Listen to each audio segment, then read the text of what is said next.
Hello everyone, welcome to my YouTube channel. Friends, today we discuss about in this lecture RCC construction. आज के class में हम लोग discuss करने वाले हैं आरसीसी कंस्ट्रक्शन जो हम लोग करते हैं फील्ड में, जब घर बनाना होता है या फिर किसी रेसिडेंशियल पर्पस या कोई इंजीनियरिंग स्ट्रक्चर जब बनाते हैं तो उसको बनाते समय किन किन चीज़ों का हमें ध्यान रखना पड़ता है और उस चीज़ को हम लोग 3D एनिमेशन के हेल्प से समझने का आज प्रयास करेंगे। ठीक है, तो एक 3D वीडियोज़ है, उसके हेल्प से देखेंगे कि कैसे पहले हम लोग को पीसीसी कंस्ट्रक्शन करना पड़ता है। पीसीसी के बाद फिर से अगर फुटिंग हम लोग इस्तेमाल करें, आइसोलेटेड फुटिंग, तो पहले फुटिंग बनाते हैं, उसके बाद फुटिंग बनाने के बाद फिर कॉलम बनाते हैं, कॉलम के बाद फिर बीम बनाएंगे। ऐसा ही बहुत सारा कॉम्बिनेशन बनाने के बाद फिर हम लोग चलते हैं कहाँ पे, स्लैब बनाने के लिए।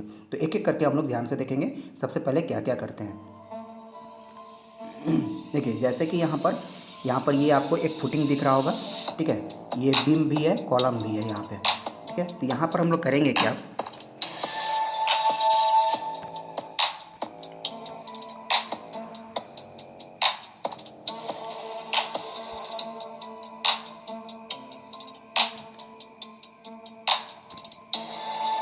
यहाँ पर तीनों चीज़ को दिखाया गया है कि एक ये पहले नीचे में आपका पीसीसी कंस्ट्रक्शन है, इसके बाद से इसमें फुटिंग कर दिया, ये कॉलम हो गया और ये हमारा बीम हो गया। Step by step construction of footing, column and beam एक एक करके देखेंगे स्टेप बाय स्टेप। देखिए, प्लेन कंक्रीट है, पीसीसी पहले करते हैं। सबसे पहले हम लोग क्या करेंगे, पीसीसी करेंगे। जहाँ पर भी हमें फुटिंग बनाना होता है तो उस एरिया के पहले फुटिंग करेंगे। ये फुटिंग किया हुआ है, दो जगह पे अगर हमें फुटिंग बनाना है तो दो जगह किया है। और ये जो छोटा सा दिख रहा है ये कवर दिया गया है, मतलब कि डायरेक्ट हम लोग ज़मीन पे बार्स को रखते नहीं हैं, उसके लिए थोड़ा सा बार्स को उठा के रखना पड़ता है। तो कितना उठा के रखेंगे, तो उसके लिए कवर प्रोवाइड करते हैं। ऐसा कवर हम लोग एक पार्टिकुलर डिस्टेंस पर बनाते हैं। जैसे ये देखिए, ये सारा डिस्टेंस पर बन गया ये कवर, ये सारे डिस्टेंस पर ये कवर बन गए। इसी कवर के ऊपर हम लोग क्या करेंगे, बार्स को स्टेबल कराएंगे, बार्स को रखेंगे। पहले मेन बार देंगे, ये हमारे जैसे इस डायरेक्शन में आएगा तो इसको मेन बार कहेंगे। ठीक है, इसके बाद हम लोग इसमें प्रोवाइड करेंगे डिस्ट्रीब्यूशन बार, जो कि इस डायरेक्शन में आएगा, उसको कहेंगे डिस्ट्रीब्यूशन बार। ये सभी मेन्स बार को यहाँ पर लगाया जा रहा है, ये सभी क्या है, इसके मेन्स बार है, मेन बार है। इसके बाद हम लोग इसके परपेंडिकुलर में लगाते हैं डिस्ट्रीब्यूशन बार। दोनों ही फुटिंग पर ऐसा हम लोग पहले यूज करेंगे। ये पहले मेन बार यहाँ पर लगा दिया, इसके बाद हम लोग चलेंगे डिस्ट्रीब्यूशन बार्स में। डिस्ट्रीब्यूशन बार जो यूज होगा इसके बिल्कुल भी परपेंडिकुलर जाएगा इस डायरेक्शन से। डिस्ट्रीब्यूशन बार इन फुटिंग, ये फुटिंग के लिए अभी किया जा रहा है सब काम। देखिए, यहाँ पर डिस्ट्रीब्यूशन बार यहाँ पर लगा दिया। एक डिस्टेंस को मेंटेन किया जाता है। देखिए, इसके गैप, यहाँ का गैप, ये गैप, यहाँ पर डिस्टेंस मेंटेन किया जाता है। ये सब डिजाइनिंग से आता है, कितना गैप हमें रखना है दो बार्स के बीच में। अब यहाँ जो बार्स लगाया ना, ये कॉलम के लिए लगाया है। देखिए, ये इस कॉलम के लिए कॉलम रिइंफोर्समेंट किया जा रहा है। इस कॉलम के लिए ध्यान देंगे, इसमें एल शेप यहाँ पर बनाया जाता है। क्यों बनाते हैं, क्योंकि इसकी पकड़ जो है थोड़ी सी स्टेबिलिटी बढ़ जाती है। अगर हम बिल्कुल भी वर्टिकल रखेंगे तो इसके साथ में ये बॉन्ड नहीं अच्छे से बनाएगा। एल शेप देना नीचे में ज़रूरी होता है। चारों तरफ से कॉलम के लिए जितनी बार्स रिक्वायर्ड है उतना बार्स यहाँ पर लगा दिया गया है। अब इसमें क्या करेगा, स्टीरअप लगाएंगे। इस बार्स को लगाने के बाद तार के हेल्प से हम लोग, लोहे का जो पतला सा तार वायर होता है उसको, उसके हेल्प से हम लोग बांध देते हैं। दोनों तरफ से कॉलम का हम लोग रिइंफोर्समेंट यहाँ पे दे दिए। इस साइड में भी बिल्कुल ऐसा ही। देखिए, इसके टच में ये बार्स रहता है, यहाँ पे सभी वायर से ये सभी बंधे रहते हैं। उसके बाद इसमें टाइज लगा दिया। देखिए, एक चीज़ ध्यान देंगे कि पहला जो टाइज होता है यहाँ से इसका डिस्टेंस कम होगा, उसके बाद जो डिस्टेंस दो टाइज के बीच में रहेगा उसके बाद ये कांस्टेंट रहेगा। ठीक है, इसके बाद का ये डिस्टेंस हमारा कांस्टेंट रहने वाला है। फर्स्ट डिस्टेंस जो होगा टाइज का वो कम होगा विथ रिस्पेक्ट टू बाकी। आप देख सकते हैं ध्यान से इसमें कि बाकी का जो डिस्टेंस है वो सबका ये कॉमन है, कांस्टेंट है इसके बीच का, 100 150 जितना भी आपका डिजाइनिंग से वैल्यू आएगा। लेकिन जो पहला रिइंफोर्समेंट होगा वो फेस के रिस्पेक्ट में सबसे नज़दीक होगा, बाकी के रिस्पेक्ट में।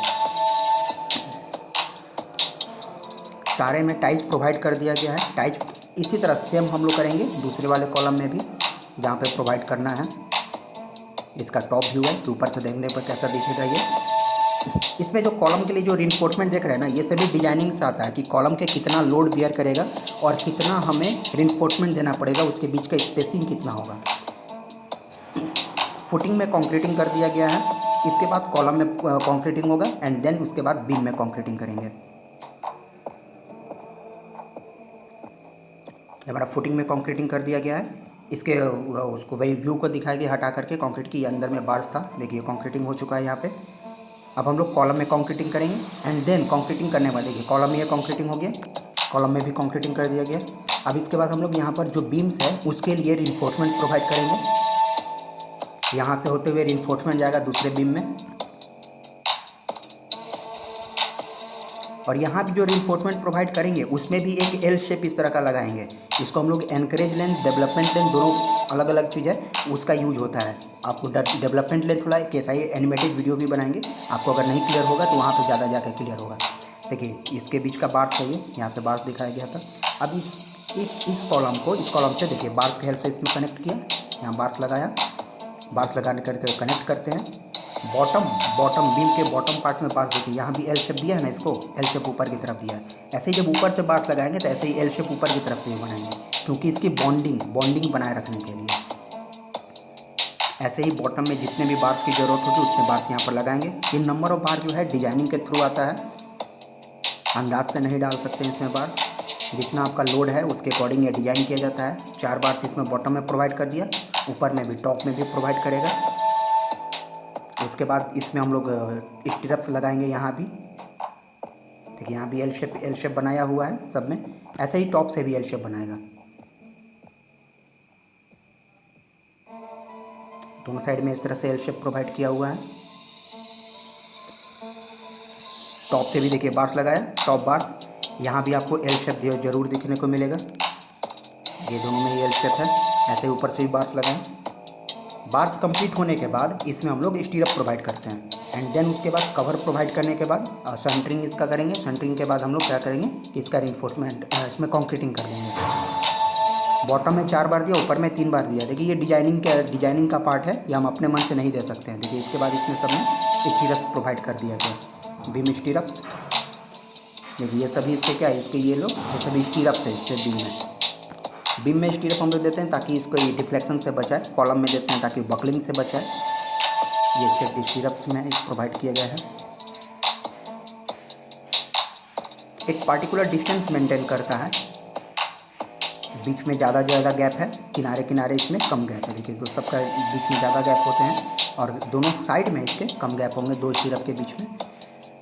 जब ऐसा सब कुछ ये कंप्लीट हो जाता है, कंप्लीट होने के बाद सेंटरिंग प्रोवाइड करके चारों तरफ से, उसके बाद इसमें कंक्रीटिंग कर देते हैं।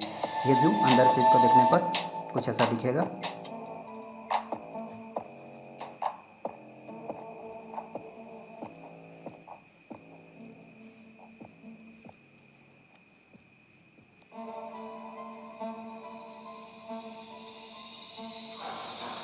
ठीक है, इसके बाद इसमें हम लोग कंक्रीटिंग कर देते हैं तो हमारा बीम ये कंप्लीट हो जाता है।